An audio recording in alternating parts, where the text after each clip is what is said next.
नमस्कार मित्रांनो, स्वागत आहे तुमच्या ॲग्रिकल्चर ब्लॉगमध्ये. तर मित्रांनो, आज आपण केळीचं उत्पादन बघणार आहोत. तर मित्रांनो, केळीची लागवड करण्यासाठी चांगली जमीन असणे आवश्यक आहे. भरपूर सेंद्रिय पदार्थ असलेली आणि मध्यम सुपीक जमिनीची खोल नांगरणी करून मोकळी केली जाते. लागवडीसाठी केळीला आरोग्यपूर्ण व रोगमुक्त रोपे निवडली पाहिजे. तुम्ही टिश्यू कल्चरद्वारे तयार करू शकतात. रोपांची लागवड साधारण 1.5 बाय 1.5 मीटर अंतरावर केली जाते.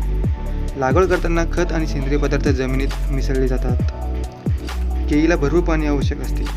तुम्ही ठिबक सिंचनाद्वारे पाणी देऊ शकतात. वेळोवेळी पाणी देणे गरजेचे आहे. वेळोवेळी खते देणे आवश्यक आहे. जमिनीतून तण काढून टाकल्यास जेणेकरून झाडांना आवश्यक पोषण मिळू शकेल. कीड व रोग नियंत्रण केले पाहिजे.